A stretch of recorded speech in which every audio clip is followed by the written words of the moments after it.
kira mingala foloye kira laba Mamadu Aminata wolode sabunyuma Mamadu au misolita ya Mamaduka barigada wolo faye Usman Sherifu mifu madani wolode haidara kelanga sabuye mbauma kobiye dundumanye domintika kajaya odufana nunye dundumanye dombaye biye dombaye seduni umuka furu wa furu dondunye dondumamba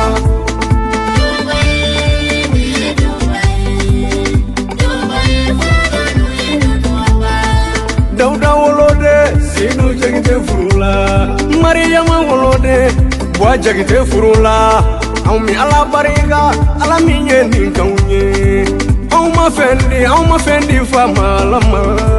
Douye misi saraka kuru bi furu nyini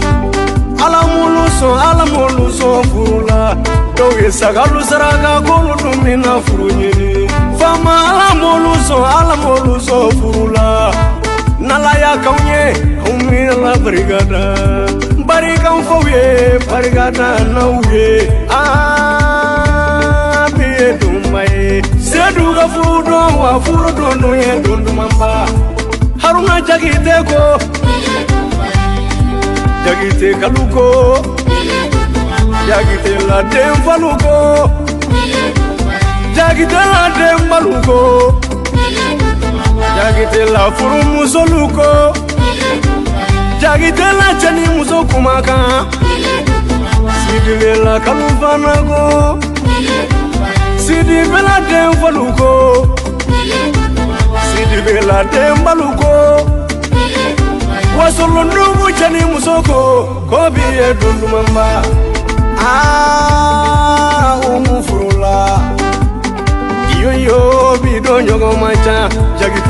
jagitela bido nyogo macha anisidi bela kalu yo bido nyogo macha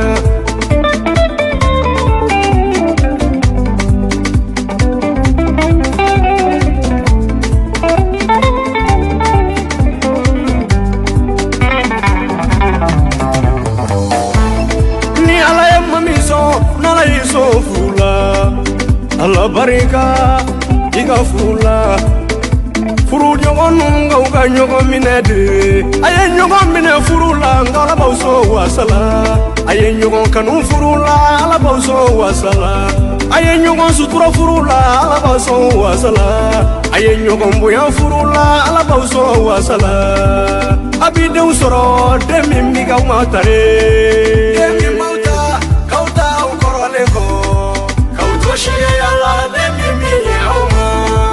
Goduntina ke foba ke sabali fagaye auka mulu nyogon koro auka nyogon mine alaye aumi ala dele ala ka furu inge furuye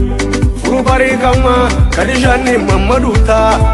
furu bari kama alini Fatuma ka furuye furu bari kama basdani Madanita neba bari gada furu muso fola fo jagite janabu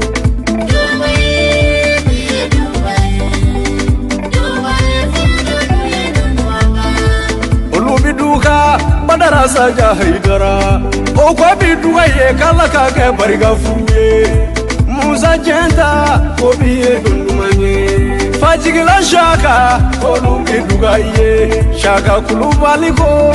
lu biduka ye ibwa jako ko lu biduka ye kabako jako kale biduka ye wajagite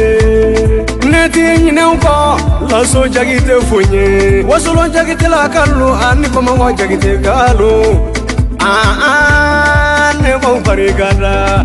au bekado ko wajagite furula afurula umuni bo furula omago galu umuni bo furula afurula tulu ferela lu baba afurula transporter lu baba